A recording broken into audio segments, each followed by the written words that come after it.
Doctor Sarvesh Kumar CS Kanpur संवाद news network. आज की राष्ट्रीय समाचार बुलेटिन में आपका स्वागत है। देश भर में आज 30 मई को हिंदी पत्रकारिता दिवस मनाया गया। विभिन्न पत्रकार संगठनों ने इस मौके पर अनेक कार्यक्रम आयोजित किए गए। अहमदाबाद में स्वामी नारायण गुरुकुल के छात्रों ने आज माघ स्नान का आयोजन किया। गुरुकुल में आयोजित इस कार्यक्रम का मनोरम दृश्य का लोगों ने लुत्फ उठाया। मध्य प्रदेश के भोपाल में आज तेज हवाओं के साथ झमाझम बारिश हुई।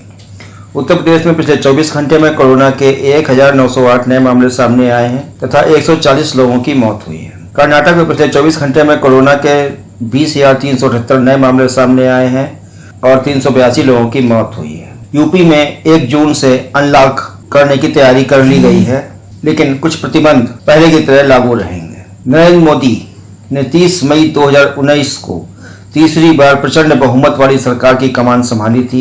नरेंद्र मोदी ने सत्ता संभालने के बाद जिन वायदों को पूरा करने का दावा किया था, उन वायदों को सरकार पूरा करने में पूरी तरह नाकामयाब रही है।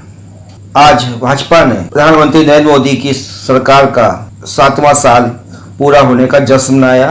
प्रधानमंत्री ने मन की बात में भी इसका जिक्र किया, लेकिन महंगाई का मुद्दा उन्होंने नहीं उठाया, जबकि यह मुद्दा इनमें सबसे प्रमुख है। पेट्रोल डीजल की कीमतों को जीएसटी के दायरे में न लाना देश में हर चौतरफा महंगाई बढ़ाने के लिए एक कारगर हथियार साबित हुआ।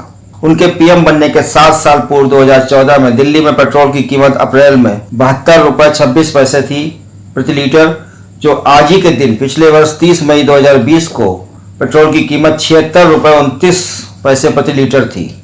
लेकिन एक साल में ही पेट्रोल की कीमत में भारी इजाफा हुआ और यह बढ़कर 93.94 प्रति लीटर हो गई। कहीं कहीं तो यह 100 रुपए के पास पहुंच गई है। इसी तरह अप्रैल 2014 में डीजल 55.48 रुपए प्रति लीटर था। पिछले वर्ष आज ही के दिन 30 मई 2020 को दिल्ली में डीजल की कीमत 66.19 थी, जो अब बढ़कर 84.89 प्रति लीटर हो गई है।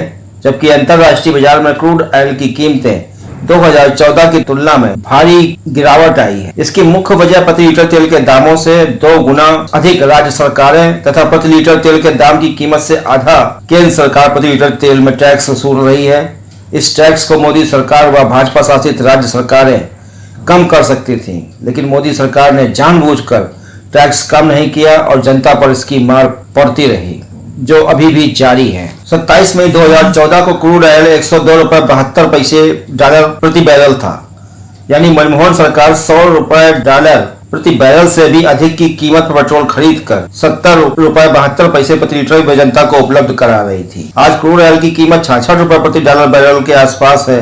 इसके बाद भी मोदी सरकार 93-94 रुपए प्रति लीटर में तेल की बिक्री कर रही है। कहीं कहीं तो यह 100 रुपए प्रति लीटर तक पहुंच गया है।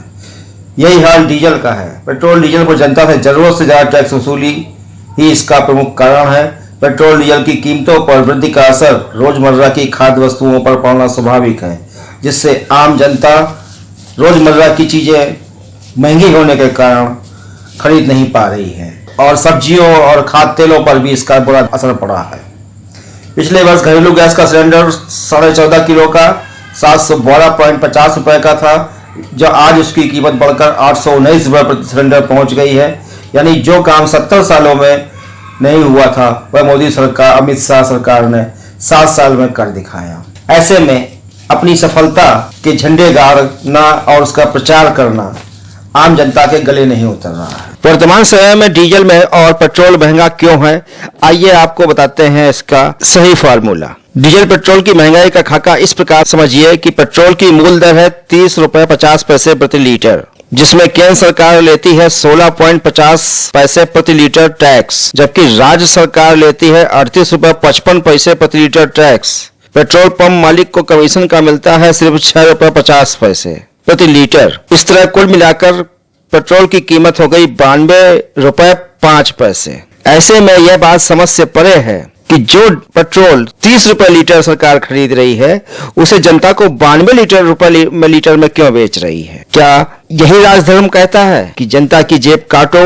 और इस तरह घुमा कर काटो कि वो जान भी ना पाए।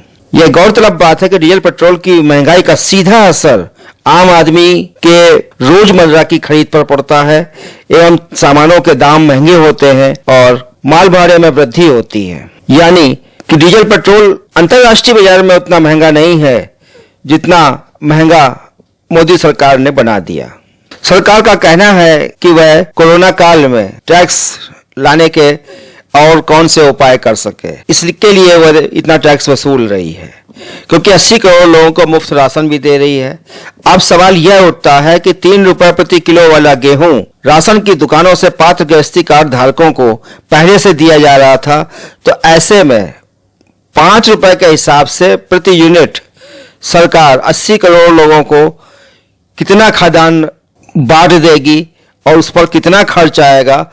तथा सरकार का यह भी कहना है कि वह 10 लाख की एफडी उन बच्चों को देगी जो कोरोना काल में अनाथ हो गए हैं। इन बच्चों का आंकड़ा पूरे देश में कुल 600 निकलकर सामने आया है, जिनको सरकार मदद करने जा रही है, और वह भी एफडी 10-18 साल बाद मैच्योर होगी। जो 10 लाख की एफडी उस बच्चे को दी जाएगी वह 18 साल बाद मैच्योर होगी। राज्य सरकारें अलग से मदद कर रही हैं। ऐसे में सरकार डीजल पेट्रोल की बढ़ी दरों पर बहाने खोज रही है जो जनता को भली भांति समझ में आ रहे हैं। इसी वजह से खाद्य तेल में इजाफा हुआ है। सरसों की कीमत का समर्थन मूल्य 4400 प्रति क्विंटल होने के बावजूद बाजार में सरसों का तेल 200 रुपए प्रति किलो बिक रहा है। वहीं फॉर्चून आदि कंपनियों ने भी अपने पैक्ड प्रति लीटर के पैकेट के दाम बढ़ा दिए हैं। ऐसे में गरीब आदमी की थाली में ना तो दाल आ सकती है, ना रोटी आ सकती है, और ना ही तेल चुपड़ी रोटी आ सकती है। इसका सीधा असर आगामी चुनाव में दिखाई देता पड़ रहा है। जनता में मोदी सरकार के प्रति भारी आक्रोश है। जैसा कि उन्होंने चुनाव में वादा किया था कि भ्रष्टाचार खत्म हो जाएगा, नोटबंदी की लाइन में सिर्फ आम आदमी लगा, धनाढ्य आदमी किसी बैंक की लाइन में नहीं लगा, और इसके बाद भी नकली करेंसी आज तक नहीं रुकी। नकली करेंसी के बराबर मामले पकड़े जा रहे हैं। भ्रष्टाचार चरम सीमा पर व्याप्त हो गया है। किसी कार्यालय में बिना पैसे दिए कोई कार्य नहीं हो रहा है। हर चीज ऑनलाइन कर दिए जाने से आम गरीब साइबर कैफे में लूटा जा रहा है। उससे जो भी पैसे मांगे जाते हैं वह साइबर कैफे में देने को मजबूर है, क्योंकि उसे ना तो ऑनलाइन काम करना आता है और ना ही वह ऑनलाइन रुपए किसी को दे सकता है।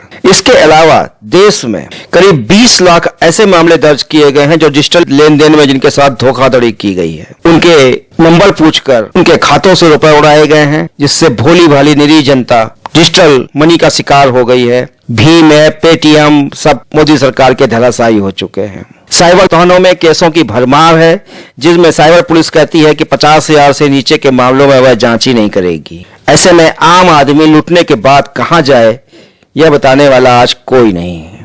कोरोना काल में आयुष्मान कार्ड भी धरा का धरा रह गया। अनेक मरीज कार्ड होने के बावजूद अस्पतालों में दाखिला नहीं ले पाए। निजी अस्पतालों ने बेड की कमी दिखाकर उन्हें वापस कर दिया और कैश देने वालों को प्राथमिकता दी। आयुष्मान योजना का कार्ड भी न गांवों में सफल हो पाया और न शहर में सफल हो पाया। ऐसे में स्वास्थ्य विभाग का चरमराया ढांचा भी दूसरी लहर में पूरे देश को साफ दिखाई पड़ गया, जहां लाश गंगा में बहती नजर आई। असम के सोनितपुर में महसूस किए गए भूकंप के झटके 2:23 पर लगे। रिक्टर स्केल पर इसकी तीव्रता 4.1 नापी गई। केरल में मानसून अब 3 जून तक दस्तक देगा। पहले इसके 31 मई को आने की संभावना थी। 1 जून से दक्षिण पश्चिम हवाएं जोर पकड़ सकती हैं। मौसम विभाग के मुताबिक इस साल मानसून सामान्य रहने की संभावना है। करीब 86.2 सेंटीमीटर बारिश होने की उम्मीद है। कोरोना काल में फंसे लोगों की मदद के लिए सूचना और प्रसारण मंत्रालय भारत सरकार ने 4 राष्ट्रीय स्तर के हेल्पलाइन नंबर जारी किए हैं, जिसमें स्वास्थ्य एवं परिवार कल्याण मंत्रालय का 1075, महिला एवं बाल विकास मंत्रालय चाइल्ड हेल्पलाइन नंबर 1098, सामाजिक न्याय और अधिकारिता मंत्रालय की वरिष्ठ नागरिक हेल्पलाइन नंबर 14557, मनोवैज्ञानिक सहायता के लिए राष्ट्रीय मानसिक स्वास्थ्य और तंत्रिका विज्ञान संस्थान निमहंस का हेल्पलाइन नंबर 0804611007 रखा गया है। सूचना प्रसारण मंत्रालय ने सभी निजी चैनलों से इन नंबरों को प्रसारित कर जनता को जागरूक करने की अपील की है। ये सभी राष्ट्रीय स्तर के हेल्पलाइन नंबर हैं जिन पर कॉल करके मदद ली जा सकती है। मेहुल चौकसी को वापस भारत लाने के लिए भारतीय जेट डोमिनिका के हवाई अड्डे पर पहुंच गया है। एंटीगुआ के प्रधानमंत्री गैस्टन ब्राउनो ने इसकी पुष्टि की है।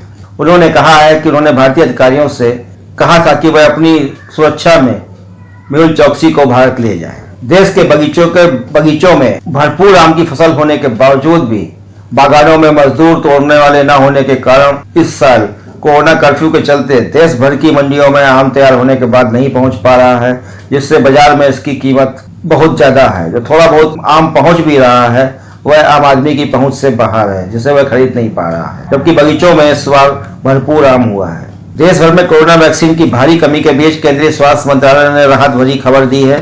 मंत्रालय ने कहा है कि जून में देश में 12 करोड़ खुराक उपलब्ध रहेंगी। पीएम नरेंद्र मोदी का 77वां संबोधन आम जनता को रास नहीं आया, जिसे सुनने वालों की संख्या शहरी इलाकों में तो शून्य के करीब रही, वहीं इलाकों में जो ग्रामीण क्षेत्र के हैं वहां पर भी लोगों ने कोई दिलचस्पी नहीं दिखाई। कोरोना काल में एलोपैथ को लेकर दिए गए विवादित बयान पर बाबा रामदेव के खिलाफ इंडियन मेडिकल एसोसिएशन की बंगाल इकाई ने पुलिस में शिकायत दर्ज कराई है, क्योंकि रामदेव ने जनता के बीच भ्रम फैलाने का आरोप लगाया है।